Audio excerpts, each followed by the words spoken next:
وہ اتنا بڑا ہے کہ ہم انسان اللہ پاک کی بڑائی کا اندازہ نہیں لگا سکتے. ہماری عقل چھوٹی ہے، اللہ پاک بہت بڑا ہے.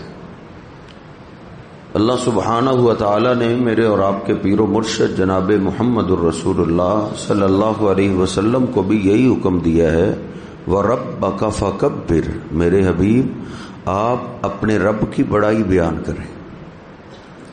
نبی پاک صلی اللہ علیہ وسلم تقریباً 500 سے زیادہ دفعہ ہر روز اللہ اکبر کہتے تھے کہ اللہ سب سے بڑا ہے.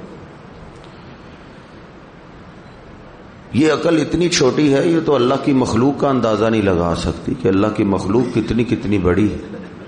ہماری سائنس یہاں تک پہنچی ہے کہ جو سورج ہمیں نظر آتا ہے وہ ہماری زمین سے 10 لاکھ گنا بڑا ہے، اور جو چیز جتنی زیادہ دور ہوتی ہے اتنی چھوٹی نظر آتی ہے. جو سورج ہماری زمین سے 10 لاکھ گنا بڑا ہے وہ ہمیں ایک فٹ بال سا نظر آتا ہے، تو آسمان کتنا بڑا ہوگا جس کا کنارہ ہی نظر نہیں آتا. یہ بھی چھوٹا ہے. اللہ اکبر، اللہ سب سے بڑا ہے. اللہ کا قرآن کہتا ہے وسع کرسیہ السماوات والارض، اللہ کی ایک کرسی ہے وہ 7 زمینوں اور 7 آسمانوں سے بڑی ہے.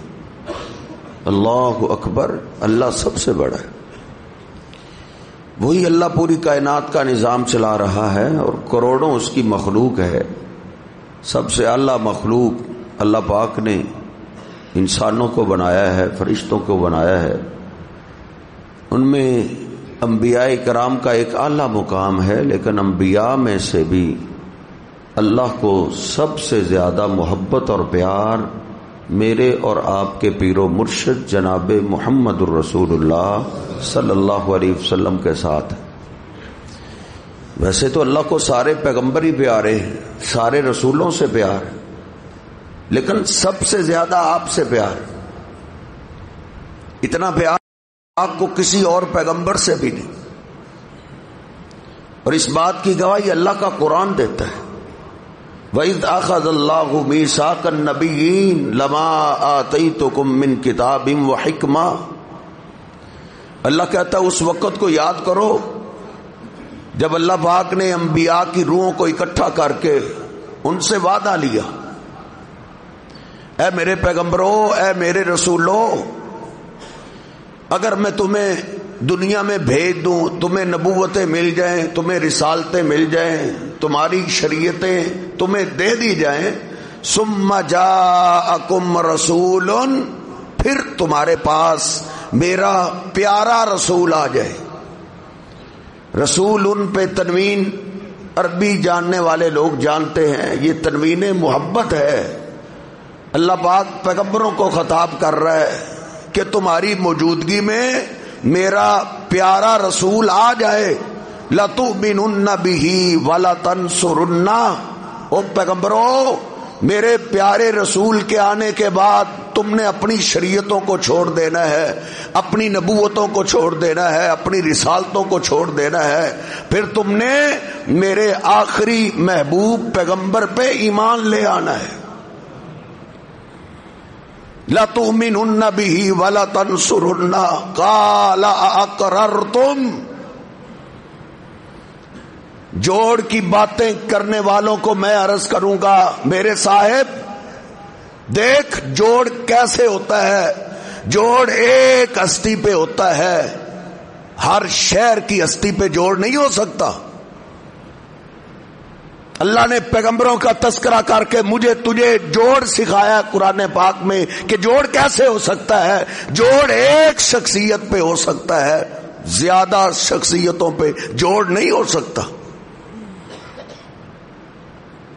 اگر زیادہ شخصیتوں پہ جوڑ کریں گے کیسے کریں گے حضرت جی؟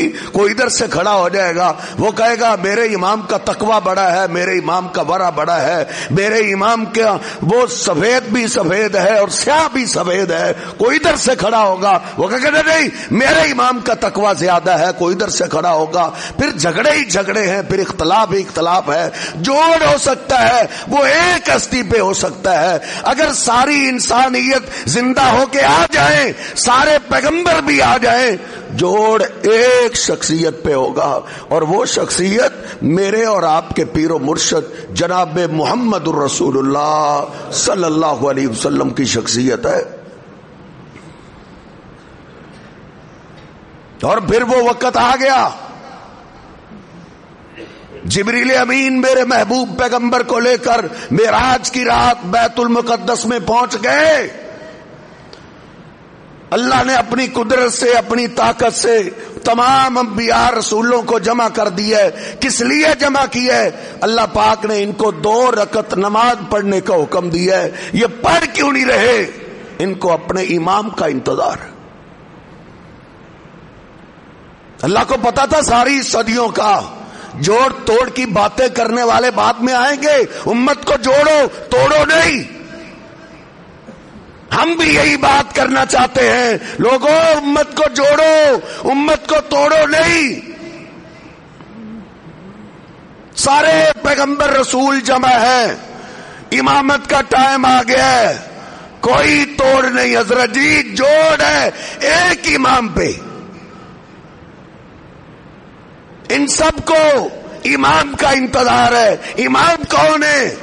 جبریل امین نے میرے حبیب علیہ الصلوۃ والسلام کے ہاتھ سے پکڑا، مصلی پہ کھڑا کر دیا۔ آقا یہ سارے انبیاء ہی شانوں والے ہیں، یہ سارے ہی عظمتوں والے ہیں، یہ سارے ہی مقام والے ہیں۔ ان میں ابراہیم جیسے خلیل بھی ہیں، یوسف جیسے حسین بھی ہیں، موسیٰ جیسے کلیم بھی ہیں، لیکن اللہ کے ہاں سب سے زیادہ شان آپ کی ہے۔ آپ کی موجودگی میں کوئی دوسرا پیغمبر بھی مصلی امامت پہ نہیں آ سکتا۔ جوڑ ایک شخصیت پہ ہو سکتا ہے۔ میرے محبوب پیغمبر علیہ السلام کے ایک غلام نے، ایک آپ کے صحابی نے بڑا انوکھا سوال کر دیا۔ عرض کرتا ہے اللہ کے حبیب کیف علمت انک نبی حتی استیقنت، اے میرے محبوب آپ کو کیسے یقین ہو گیا کہ آپ کی اتنی شان ہے؟ آپ کی شان کا، آپ کے مقام کا، آپ کی عظمت کا آپ کو کیسے پتا چلا؟ نبی پاک صلی اللہ علیہ وسلم فرماتے ہیں میں نے ترازو دیکھا، ایک فرشتے نے ایک ترازو تھاما ہوا ہے، دوسرے نے ترازو کے ایک پلڑے میں مجھے رکھا، میرے مقابلے میں ایک آدمی کو تولا، میرا وزن بھاری رہا۔ فرشتے نے کہا زنہ بعشرہ، ان کو 10 کے مقابلے میں تولو۔ آقا فرماتے 10 کے مقابلے میں تولا گیا، میرا وزن پھر بھی بھاری رہا۔ فرشتے نے کہا زنہ بمئۃ، ان کو 100 سے تولو۔ آقا فرماتے ہیں 100 سے میرا وزن کیا گیا، میرا وزن پھر بھی بھاری رہا۔ فرشتے نے بولا زنہ بألف، ان کو 1000 کے مقابلے میں تولو۔ آقا فرماتے ہیں دوسرے پلڑے میں 1000 آدمی رکھے گئے، 1000 سے پلڑا بھر گیا، مجھے تولا گیا، میرا وزن پھر بھی بھاری رہا۔ دوسرا فرشتہ بول ہی اٹھا ارے ان کو کب تک تولو گے؟ ان کے مقابلے میں ساری امت بھی تول دو، ان کا وزن پھر بھی بھاری رہے گا۔ یہ میرے محبوب پیغمبر علیہ الصلوۃ والسلام کی شان ہے حضرت جی۔ آپ کی شان کا مقابلہ کوئی پوری امت نہیں کر سکتی، سارے صحابہ مل جائیں، سارے اولیاء مل جائیں، قیامت تک آنے والا ایک ایک بندوں کے بنائے ہوئے امام مل جائیں، مل کے بھی میرے محبوب پیغمبر کی شان کا مقابلہ نہیں کر سکتے۔ گجرانوالہ کے باسیوں یہ ایک علمی شہر ہے، میں ادھر عرض کرنا چاہوں گا کہ ہمیں لوگ گستاخ کیوں کہتے ہیں؟ ہماری گستاخی یہ ہے کہ لوگوں جو میرے محبوب پیغمبر کی ذات کا وزن ہے، یہی وزن میرے محبوب پیغمبر کی بات کا ہے۔ میرے محبوب پیغمبر علیہ الصلوۃ والسلام کی حدیث پاک کا بھی یہی وزن ہے جو میرے حبیب علیہ السلام کی ذات کا وزن تھا۔ حضرت جی یہ میرے محبوب پیغمبر اکیلے کی ذات کا وزن تھا، اکیلے کی، ایسے نہیں تھا کہ جس پلڑے میں جس ترازو میں آپ تھے جناب ابوبکر صدیق بھی اسی پلڑے میں تھے تو وزن زیادہ ہو گیا، جناب عمر فاروق اسی ترازو میں تھے، جناب عثمان تھے، جناب علی پاک تھے. نہیں، اس وزن کے لیے میرے محبوب پیغمبر کسی امتی، کسی امام، کسی ولی، کسی بزرگ کے محتاج نہیں ہے. جو میرے حبیب کی ذات کا وزن وہی میرے محبوب پیغمبر علیہ السلام کی بات کا وزن. میں کوئی بات کر دوں، آپ کوئی بات کر دیں، ہمیں حضرت جی تقویت کے لیے چاہیے، سہارے کے لیے بات چاہیے. میں ادھر کہہ دوں آپ کو جی پانی پہلے پینا چاہیے، کھانا بعد میں کھانا چاہیے، کوئی ادھر سے کھڑا ہو کہے جی بالکل بالکل فلاں حکیم بھی یہی بات کرتا ہے. میری بات کے لیے حضرت جی تقویت کی ضرورت ہے، آپ کی بات کے لیے تقویت کی ضرورت ہے، لیکن اس تقویت کے لیے میرے محبوب پیغمبر کی بات کوئی محتاج نہیں ہے کہ فلاں مانے گا تو وزن ہوگا. نہیں، کوئی بھی نہ مانے، سب چہرہ پھیر جائیں، میرے محبوب پیغمبر کی ہر صحیح حدیث پھر بھی ساری کائنات سے وزنی ہی وزنی ہے. عمران بن حسین رضی اللہ تعالیٰ عنہ، مسلم شریف میں حدیث پاک ہے، ایک مجلس لگی ہوئی تھی، مجلس میں اللہ کے محبوب پیغمبر علیہ السلام کی حدیث سنانے لگے کہ میں نے اپنے محبوب پیغمبر علیہ الصلوۃ والسلام سے سنا ہے، آپ نے فرمایا تھا الحیاء کلہ خیر، حیا سارے کا سارا خیر ہی خیر ہے. حیا جدھر آ جائے، جس گھر میں آ جائے اس گھر میں خیر ہوتی ہے، جس بیٹے میں آ جائے اس بیٹے میں خیر ہوتی ہے، جس بیٹی میں آ جائے حیا خیر ہی خیر ہے. عمران بن حسین رضی اللہ تعالیٰ عنہ نے نبی پاک صلی اللہ علیہ وسلم کا یہ فرمان سنایا. مجلس میں سے ایک آدمی بولا، اس نے کہا انا لنجد فی بعض الکتب الحکمہ. عمران یہ بات آپ نے بالکل ٹھیک کہی ہے، کیونکہ میں نے سیانوں کی کتابیں بھی پڑھی ہیں، سیانوں کی کتابوں میں بھی یہی بات لکھی ہوئی ہے کہ حیا سے خیر ملتی ہے. عمران بن حسین نے اس کی یہ بات سنی، اشتد غضبا، چہرے کی رنگت بدل گئی، سرخ ہو گیا چہرہ، غصے میں آ گیا. کہتے ہیں اس ظالم کو میری مجلس سے اٹھاؤ، یہ اس قابل نہیں ہے کہ یہ عمران بن حسین کی مجلس میں بیٹھ جائے. غصہ کیوں کیا؟ حضرت جی اس نے کوئی مخالفت تو نہیں کی تھی، اس نے یہ تو نہیں کہا کہ یہ بات غلط ہے، نہیں، اس نے کہا تھا یہ بات ٹھیک ہے. تو غصہ کس بات کا تھا؟ غصہ اس بات پہ آیا کہ میں نے جب اللہ کے محبوب پیغمبر کی بات عرض کر دی ہے تو وزن کے لیے آپ کا نام ہی کافی ہے. تو سیانوں کی باتیں کرتا ہے، اللہ کے پیغمبر کے مقابلے میں سیانے کیا حیثیت رکھتے ہیں؟ میرے محبوب پیغمبر کی بات ساری کائنات سے وزنی ہے.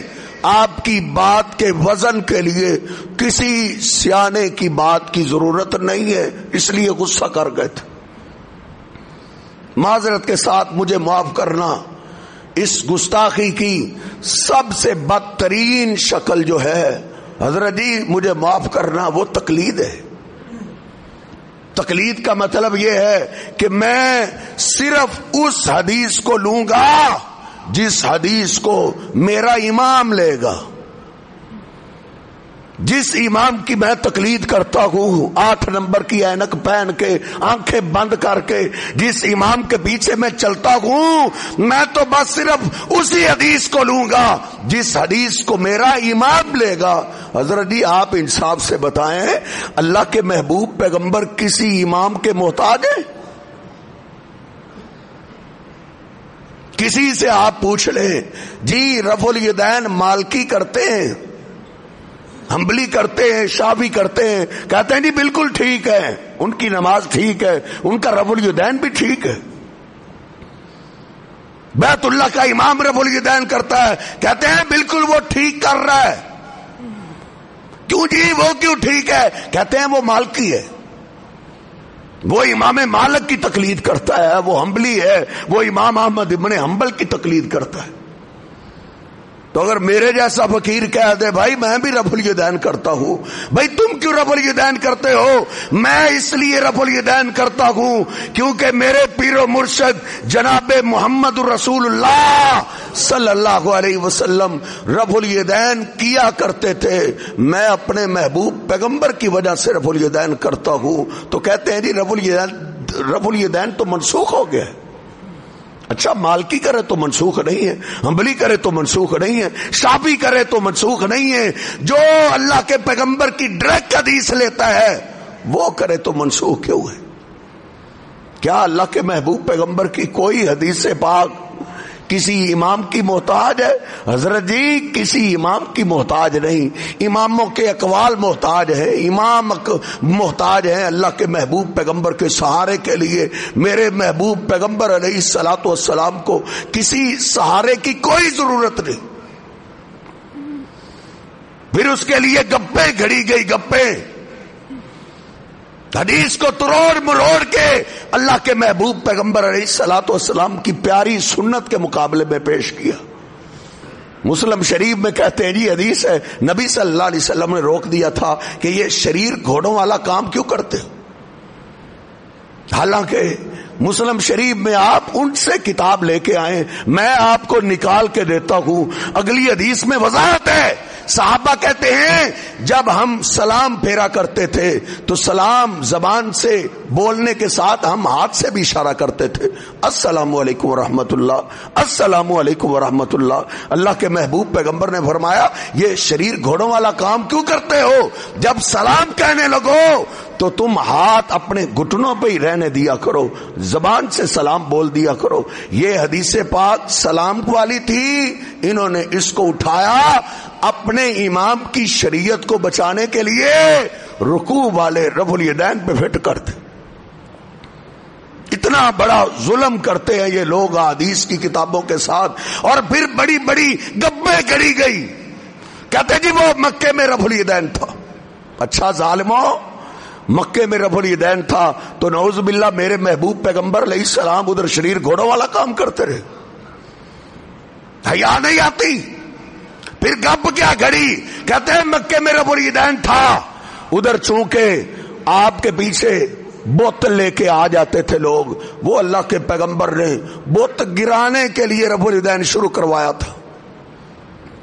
اب بندہ گپ گھڑتے ہوئے کوئی عقل سے تو کام لے لیتا ہے کہ بھلے مانسو مکہ پاک میں آپ کے پیچھے کو ابو جہل نماز نہیں پڑھتا تھا، کو عتبہ شیبہ نماز نہیں پڑھتے تھے، آپ کے پیچھے سیدنا بلال نماز پڑھا کرتے تھے، جو بتوں کو چھوڑنے کی وجہ سے مارے کھایا کرتے تھے۔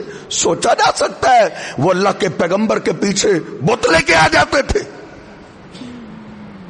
اور عقل ہو تو بندہ پوچھے جی عقل بت گرانے کے لیے رفع الیدین تھا، وہ تو پہلے رفع الیدین سے گر جاتے، ان کو مقناطیس لگا ہوا تھا کہ وہ گرتے تھے، ہاتھ باندھتے تھے پھر چمٹ جاتے تھے۔ سارے افسانے گھڑے گئے، ساری داستانیں گھڑی گئی اللہ کے محبوب پیغمبر علیہ السلام کے مقابلے میں ایک امام کو بچانے کے لیے۔ یاد رکھو اللہ پاک کو سارے نیک بندوں سے پیار ہے، لیکن اللہ پاک کو سب سے زیادہ پیار میرے اور آپ کے پیر و مرشد جناب محمد الرسول اللہ صلی اللہ علیہ وسلم کے ساتھ ہے۔ قیامت کے دن حضرت جی صرف گنتی پہ فیصلہ نہیں ہوگا، نمازوں کو گنا بھی جائے گا، روزوں کو گنا بھی جائے گا، گنتی کے بعد ایک ایک نیکی کا وزن ہوگا۔ اللہ کا قرآن کہتا ہے فَأَمَّا مَنْ ثَقُلَتْ مَوَازِينُهُ فَهُوَ فِي عِيشَةٍ رَاضِيَةٍ، جن کی نیکیوں کا وزن ہوگا وہ جنت میں جائے گا، وہ من پسند زندگی میں جائے گا۔ اور کئی ایسے آئیں گے حضرت جی جن کے پاس نیک اعمال ڈھیروں ہوں گے لیکن وزن نہیں ہوگا۔ اللہ قرآن میں کہتا ہے عاملۃ ناصبہ تصلی نارا حامیہ، کئی آئیں گے عمل کر کر کے تھک چکے ہوں گے، کمرے جھک چکی ہوں گی، محراب پڑ چکے ہوں گے، لیکن تصلی نارا حامیہ عمل ڈھیروں کے باوجود وہ دہکتی ہوئی آگ میں چلے جائیں گے، کیونکہ ان کے اعمال کا وزن نہیں ہوگا۔ نماز کے لیے حضرت جی وزن چاہیے، حج کے لیے وزن چاہیے، روزے کے لیے وزن چاہیے۔ وزن کہاں سے ملے گا؟ وزن ایک ذات سے ملے گا، کسی امام کے پاس وزن نہیں۔ نہ جناب ابوبکر صدیق کے پاس وزن ہے، نہ جناب عمر فاروق کے پاس وزن ہے، نہ جناب عثمان کے پاس وزن ہے، نہ جناب علی پاک کے پاس وزن ہے۔ بعد میں آنے والوں کی تو بات ہی کیا کرنی۔ وزن صرف ایک ہستی کے پاس ہے، وہ میرے محبوب پیغمبر کہتے ہیں مجھے 1000 کے مقابلے میں بھی تولا گیا۔ فرشتہ بول اٹھا ان کو کب تک تولو گے؟ ان کو ساری امت سے بھی تول دو، ان کا وزن پھر بھی بھاری رہے گا۔ وزن یہاں سے ملے گا حضرت جی۔ نبی پاک صلی اللہ علیہ وسلم کی سنت والی خوشبو نہ ہو، محنت جتنی مرضی ہو، مشقت جتنی مرضی ہو، اللہ کے محبوب پیغمبر کی سنت نہیں تو وزن نہیں۔ کوئی صحابی بھی ایسا عمل کرے جس کا عمل اللہ کے محبوب پیغمبر کے طریقے سے ہٹ جائے تو صحابی کے عمل میں بھی وزن نہیں ہوتا۔ مسلم شریف میں میں نے حدیث پاک پڑھی ہے، نبی پاک صلی اللہ علیہ وسلم حج عمرے کے لیے جا رہے ہیں، راستے میں آپ نے کیا دیکھا؟ 2 نوجوان ہیں، ان کے درمیان میں ایک بوڑھا ہے۔ وہ بزرگ اپنے نوجوان بیٹوں کے سہارے پیدل چل رہا ہے اور سواریاں خالی جا رہی۔ نبی پاک صلی اللہ علیہ وسلم نے اپنی سواری کو روک دیا۔ آپ نے ان نوجوانوں سے پوچھا وہ تمہیں کیا ہے؟ سواریاں خالی جا رہی ہیں اور تم پیدل چل رہے ہو سواریوں کی موجودگی میں۔ کہنے لگے اللہ کے حبیب یہ ہمارے والد محترم ہیں، ان لہو نظر، انہوں نے نظر مانی ہوئی تھی۔ نظر یہ تھی کہ اے شہنشاہ میں تیرے گھر میں حج کے لیے مدینہ سے پیدل جاؤں گا۔ اب سواریوں کی موجودگی میں اتنا لمبا سفر پیدل کرنا میرے محبوب پیغمبر کی سنت نہیں ہے۔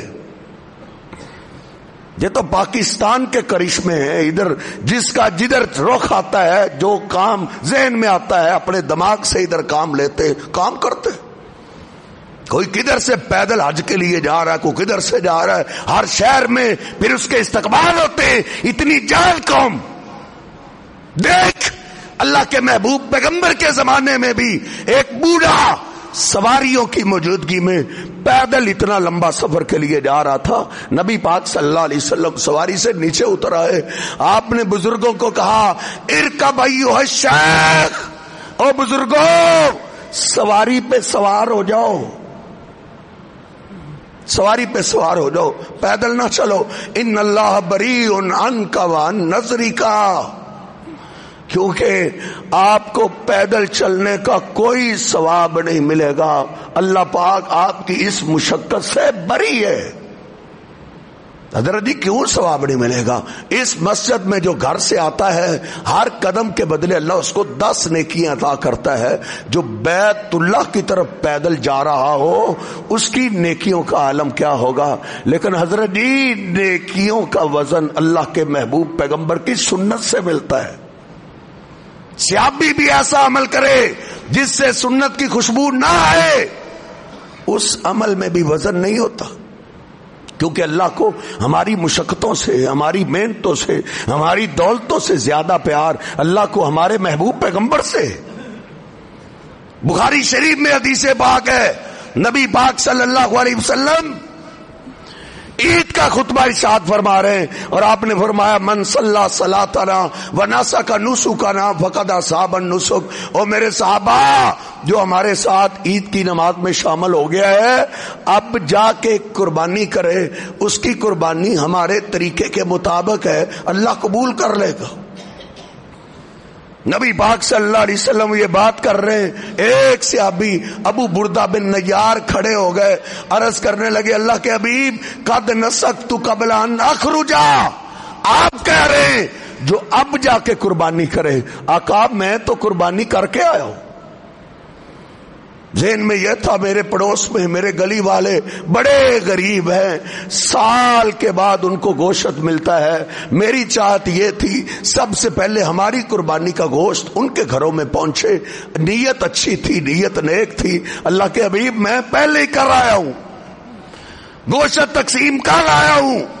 نبی پاک صلی اللہ علیہ وسلم نے ان کو شاباش نہیں دی حضرت جی، بلکہ آپ نے فرمایا تل کا شاۃ لحمن، ابو بردا یہ قربانی نہیں ہوئی، یہ تیرا عام گوشت ہی تھا۔ ساتھی پوچھتے ہیں جی درود پاک بعد میں بھی پڑھ لیں گے، لیکن اگر پہلے پڑھ لیں تو حرج کیا ہے؟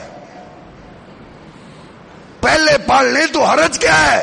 اللہ کے پیغمبر نے منع تو نہیں نہ کیا، تیری محبت صرف اتنی ہے کہ بس پہلے پڑھ لے۔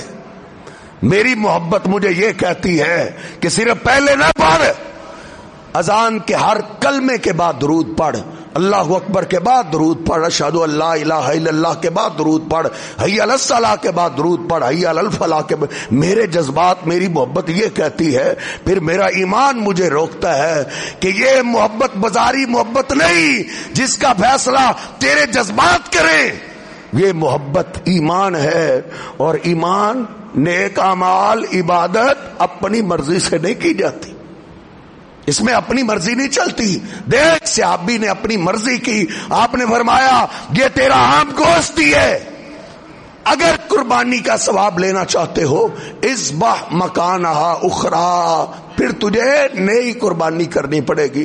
بخاری شریف میں حدیث پاک ہے، نبی پاک صلی اللہ علیہ وسلم مجلس میں تشریف فرما ہے، ایک صحابی نے آ کے نماز پڑھی، نماز سے فارغ ہوا، اللہ کے محبوب پیغمبر دیکھ رہے تھے، جب آیا نماز سے فارغ ہو کے سلام عرض کرنے لگا، آپ نے جواب دیا، آپ نے فرمایا بیٹھنا نہیں، ارجع فصلی فإنک لم تصلی، جاؤ دوبارہ جا کے نماز پڑھو، تم نے نماز نہیں پڑھی۔ تجھے یہ کس نے سکھایا ہے جی نماز پڑھنی چاہیے جیسے جس کو آتی ہے؟ جوڑ پیدا کرو جی، توڑو نہیں، آ تو گیا نا، اس کو پڑھنے دو۔ بھائی یہ فلسفہ منطق میرے محبوب پیغمبر نے ہمیں نہیں سکھایا، آپ نے اپنے ساتھی کو کہا ہے جاؤ دوبارہ نماز پڑھو، تم نے نماز نہیں پڑھی۔ صحابہ کہتے ہیں ہم بھی حیران تھے، نماز تو پڑھ کے آ رہا ہے لیکن آپ کہہ رہے تو نے پڑھی ہی نہیں۔ وہ دوبارہ گیا، نماز پڑھ کے پھر آیا، نبی پاک صلی اللہ علیہ وسلم نے پھر فرمایا ارجع فصلی فإنک لم تصلی، جاؤ بھائی دوبارہ نماز پڑھو، تم نے نماز نہیں پڑھی۔ وہ پھر نماز پڑھ کے آیا، آپ نے پھر فرمایا، وہ گھٹنے ٹیک کے محبوب پیغمبر کے سامنے بیٹھ ہی گیا، عرض کرتا اللہ کے حبیب اس سے اچھی نماز مجھے آتی تھی۔ آپ نے اس کو ساری نماز سکھائی، آپ نے فرمایا یہ میرا طریقہ ہے، اس طریقے پہ نماز پڑھے گا پھر نماز ہے، اس طریقے سے ہٹ جائے تو ایسے ہی ہے جیسے تو نے نماز نہیں پڑھی۔ اس لیے آج کبوتر کی طرح آنکھیں بند نہ کرو، آنکھیں کھولو۔ لوگ دھوکہ دیتے ہیں نہیں، وضو اللہ کے پیغمبر کے طریقے کے مطابق، نماز آپ کے طریقے کے مطابق، وہ تو نماز ملتی ہی نہیں، آپ کا تو وضو ملتا ہی نہیں۔ وہ جاہل انسان، یہ تجھے کس نے بتایا ہے کہ اللہ کے پیغمبر علیہ الصلوۃ والسلام کی نماز ہی نہیں ملتی؟ جس محبوب پیغمبر کی ساری اداؤں کی حفاظت کا ذمہ اللہ نے لیا ہے وہ تجھے نہیں مل رہی۔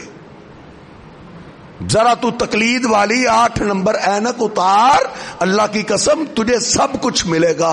اے نوجوان، تجھے انٹرنیٹ سے ہر چیز مل رہی ہے، اپنے محبوب پیغمبر کی حدیثیں بھی ریسرچ کر کے دیکھ۔ اللہ کی قسم میرے محبوب پیغمبر کی ایک ایک ادا اللہ نے آج بھی محفوظ کی ہوئی ہے۔ جناب علی پاک رضی اللہ تعالیٰ عنہ سواری پہ سوار ہوئے تو مسکرانے لگے، ساتھیوں نے کہا علی مسکرانے والی بات تو ہوئی نہیں، مسکرا کیوں رہے ہو؟ تو انہوں نے فرمایا کہ مجھے اپنے حبیب کی ادا یاد آئی، اللہ کے محبوب پیغمبر علیہ السلام ایک دفعہ سواری پہ سوار ہوئے، دعا پڑھی، پھر مسکرانے لگے. میں نے تو آپ کی سنت پہ عمل کیا ہے. میرے محبوب پیغمبر علیہ السلام اگر مسکرائے ہیں حضرت جی، وہ مسکرانا بھی حدیث میں موجود ہے.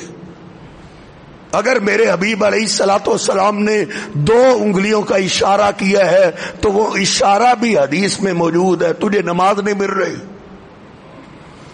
میرے حبیب علیہ الصلوۃ والسلام اتنا ہنسے حتی بدت نواجذہ کہ آپ کی داڑھیں مبارک، صحابہ کہتے ہم نے دیکھ لی. اللہ کی قسم میرے محبوب پیغمبر ہنستے، داڑھیں صحابہ کو نظر آتی تو وہ داڑھیں کا تذکرہ بھی حدیث پاک میں موجود ہے. اللہ نے میرے محبوب پیغمبر کی اداؤں کی حفاظت کا ذمہ لیا ہے. اچھا امام ابو حنیفہ کی تجھے پوری شریعت مل جاتی ہے، جس کی حفاظت کا ذمہ اللہ نے نہیں لیا وہ ساری محفوظ ہے، اور جس کی حفاظت کا ذمہ اللہ نے لیا ہے اور اس کی حفاظت کو میں بھی جانتا ہوں، آپ بھی جانتے ہیں. ہزاروں سال پہلے اللہ نے میری روح کو بنایا، آپ کی روح کو پیدا کیا. ہزاروں سال اللہ نے سنبھالے رکھا میری روح کو بھی، آپ کی روح کو بھی. یہاں تو حضرت جی پھیلنے گم ہو جاتی ہے، اور اس شہنشاہ نے ہماری ایک ایک کی روح گم نہیں ہونے دی. بھلا میرے محبوب پیغمبر کی ادائیں گم ہو سکتی ہیں؟ کون سی ادا اللہ کی قسم رات کی تاریکی میں بھی اگر میرے محبوب پیغمبر نے کوئی کام کیا ہے تو احادیث میں آج بھی محفوظ ہے. میں آج ہی پڑھ رہا تھا نبی پاک صلی اللہ علیہ وسلم ایک رات بیدار ہوئے اور آپ نے اپنے ہاتھ دھوئے، صرف اپنا چہرہ دھویا پھر سو گئے. اگر میرے حبیب علیہ السلام نے ہاتھ اور چہرہ رات کی تاریکی میں دھویا ہے تو وہ بھی احادیث پاک میں حضرت جی موجود ہے. میری امی ایسا بیان کرتی ہیں نبی پاک صلی اللہ علیہ وسلم میرے بستر پہ لیٹے ہوئے تھے، آپ نے سمجھا کہ میں سو گئی ہوں، حالانکہ میں سوئی نہیں تھی. نبی پاک صلی اللہ علیہ وسلم نے آہستہ سے چادر کو ہٹایا، آہستہ سے آپ نے جوتا پہنا، پھر آہستہ سے اٹھے، آہستہ سے آپ نے دروازہ کھولا، پھر خرج من الباب رویدن، آہستہ سے آپ دروازے سے باہر نکلے، واغلق الباب رویدن، آہستہ سے آپ نے دروازے کو بند کیا. حضرت جی رات کی تاریکی میں اگر میرے محبوب پیغمبر نے آہستہ سے دروازہ کھولا ہے تو وہ دروازہ کھولنا بھی آج بھی حدیث میں موجود ہے. میری امی ایسا کہتی ہے جب آپ نے دروازہ بند کیا تو میں بھی کھڑی ہو گئی. میں کہا کرتا ہوں میرے رب نے میری امی عائشہ کو سونے نہیں دیا تھا کہ عائش اٹھو، اگر تم سوئی رہی تو میرے بندوں تک میرے محبوب کی رات کی تاریکی کی یہ ادا کون پہنچائے گا. کہتی ہے میں بھی اسی طرح اٹھی، میں نے بھی دروازہ کھولا، نبی پاک صلی اللہ علیہ وسلم جس طرف گئے میں آپ کے پیچھے پیچھے. آپ سیدھے قبرستان میں چلے گئے، قبرستان میں آپ نے کھڑے ہو کے ہاتھ اٹھائے، لمبی دعا کی، پھر آپ کے ہاتھ نیچے آ گئے. تھوڑی دیر کے بعد پھر آپ نے ہاتھ اٹھا لیے، لمبی دعا کی، پھر ہاتھ نیچے آ گئے. تیسری دفعہ پھر آپ نے ہاتھ اٹھائے. 3 بار رات کے اندھیرے میں اگر میرے محبوب پیغمبر نے قبرستان جا کے دعا مانگی ہے، حضرت جی کتب حدیث میں میرے محبوب پیغمبر کی رات کی تاریکی کی یہ ادائیں محفوظ ہیں. تجھے دن کی نمازیں نہیں مل رہی، تجھے دن کے وضو نہیں مل رہے. الیوم اکملت لکم دینکم واتممت علیکم نعمتی. دین اللہ کے پیغمبر کے پہ مکمل ہو چکا ہے. ریسرچ کر کے دیکھیں، ایک ایک چیز اللہ کی قسم آپ کو میرے محبوب پیغمبر کی شریعت سے ملے گی، اور ہمیں سب کچھ مل رہا ہے. ہمیں سب کچھ مل رہا ہے. ہمیں کبھی کسی مقلدوں کے پاس جانے کی ضرورت پیش نہیں آئی. مقلد اس کو کہتے ہیں جو کسی امتی کو اللہ کے پیغمبر کا مقام دے دے. اللہ کے پیغمبر کی جس طرح فرما برداری کرنی ہے، آنکھیں بند کر کے اطاعت کرنی ہے، یہ مقام کسی امتی کو دے دینا، اس کو حضرت جی تقلید کہتے ہیں. ہمیں تو ہر چیز اپنے محبوب پیغمبر کی شریعت سے مل رہی ہے. کبھی ہمیں ضرورت نہیں پیش آئی کہ ہمیں کسی فقہ حنفی والے کے پاس جانا پڑے. ہماری ضرورتیں قرآن و حدیث سے ساری پوری ہو رہی ہیں. ہمارا گزارا ہو رہا ہے لیکن تمہارا گزارا نہیں ہوتا. فقہ حنفی پہ چلنے والوں تمہارا گزارا ہمارے بغیر نہیں ہوتا. طلاق والے مسئلے میں تو آپ کہیں جاتے ہی نہیں. اور اتنے ظالم مفتی اللہ کی قسم طلاق والے مسئلے میں ان کے اپنے خاندان کا مسئلہ بن جائے تو پھر اپنے خاندان کو ہماری طرف بھیجتے ہیں. سادہ لوگوں کا مسئلہ بن جائے ان کی عزتوں سے کھلواڑ کرتے. اللہ کی قسم مسلم شریف کی حدیث پاک ہے. 3 حدیثیں مسلم شریف میں عبداللہ بن عباس رضی اللہ تعالیٰ عنہ بیان کرتے ہیں.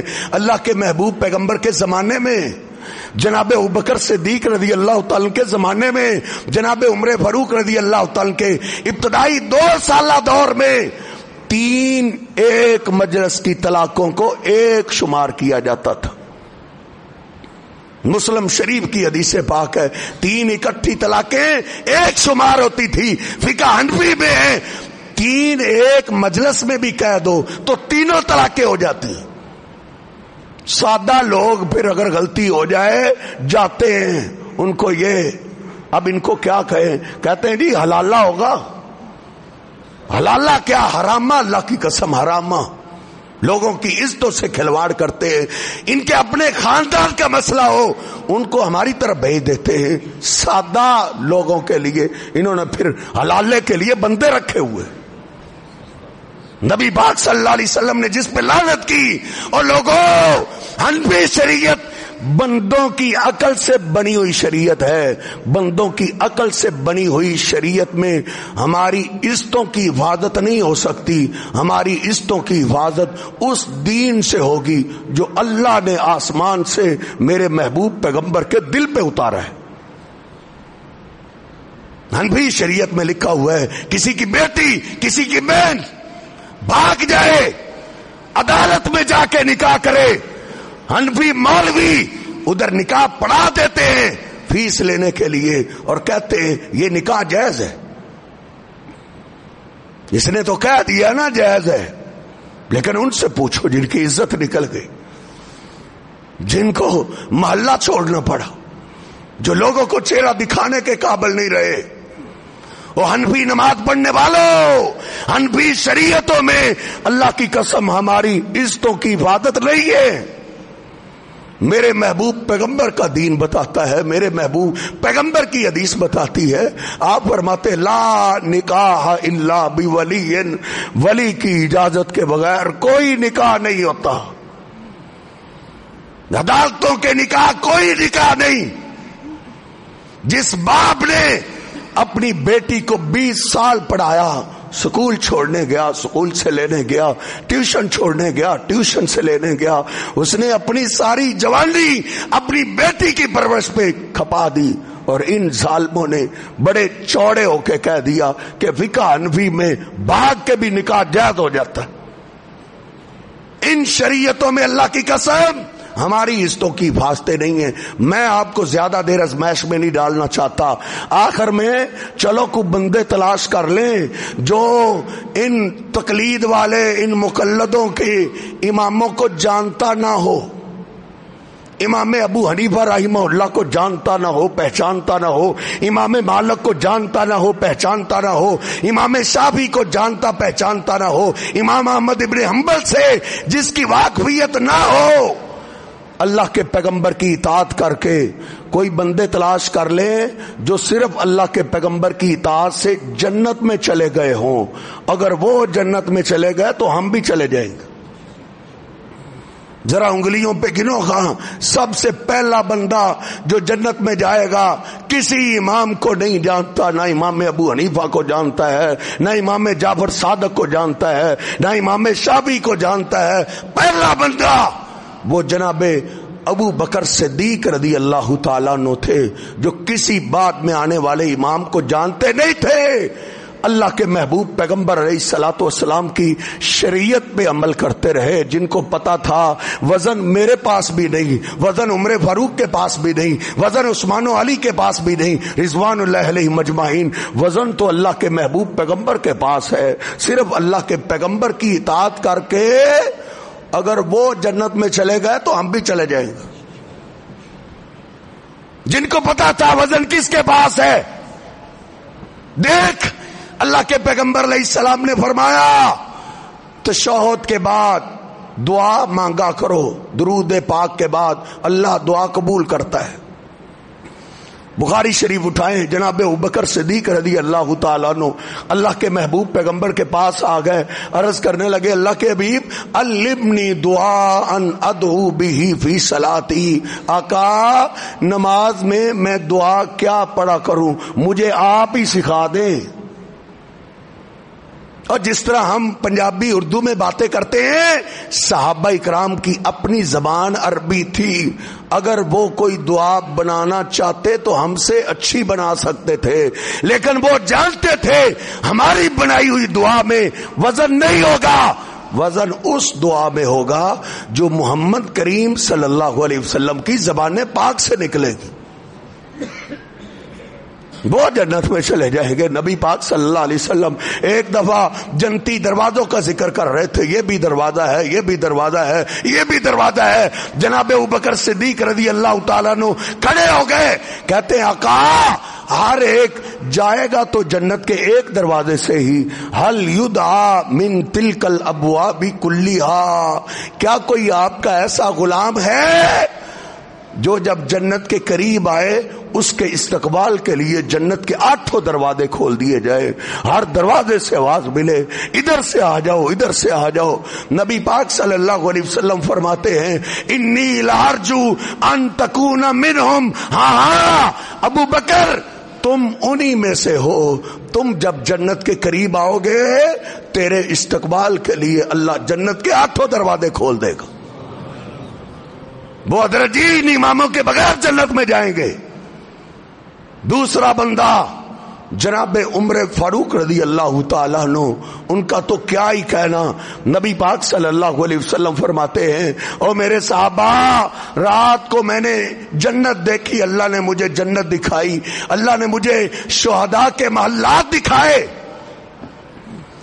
ان محلات میں ایک محل بڑا ہی خوبصورت تھا، بڑا ہی دلکش تھا۔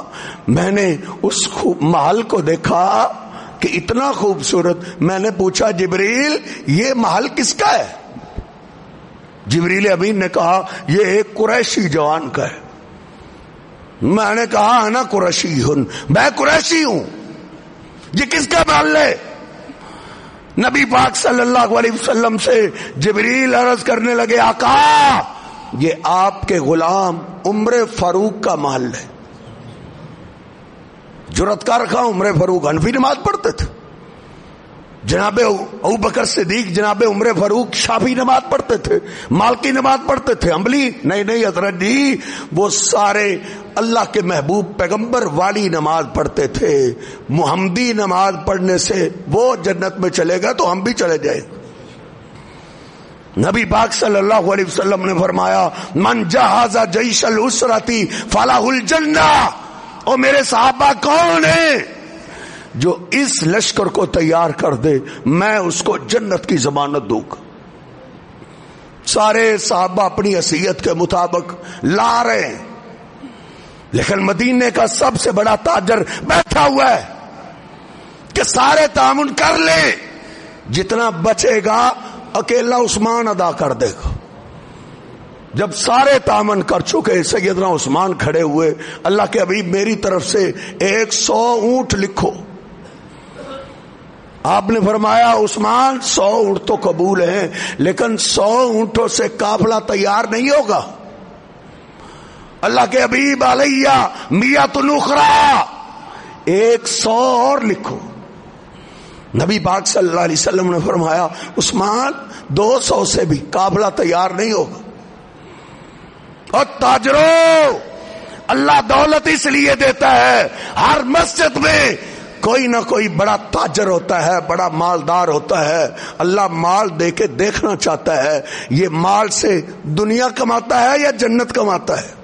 یہ دیکھ، صحابہ میں بھی بڑے بڑے تاجر تھے، وہ اس اپنے مال سے جنت کیسے خریدتے تھے؟ آپ نے فرمایا اور چاہیے؟ عرض کی اللہ کے حبیب 100 اور لکھو۔ کہا عثمان گھوڑوں کی بھی ضرورت ہے۔ عرض کی اللہ کے حبیب 100 گھوڑے بھی لکھ لو۔ صحابہ کہتے ہیں نبی پاک صلی اللہ علیہ وسلم کا چہرہ چمک گیا۔ آپ نے فرمایا لو میرے اکیلے عثمان نے قافلے کی سواری ساری تیار کر دی ہے، جبریل امین ابھی آئے اور بتا کے گئے اللہ کا پیغام۔ اللہ کہتا ہے عثمان کو کہہ دو ما لا عثمان ما عمل بعد اليوم، آج کے بعد عثمان نیکی نہ بھی کرے عثمان جنتی ہے۔ انہوں نے جنت خرید لی۔ علی کا تو کیا ہی کہنا، علی پاک کا تو آپ نے کئی دفعہ نام لے کے کہا علی فی الجنہ، علی جنتی ہے۔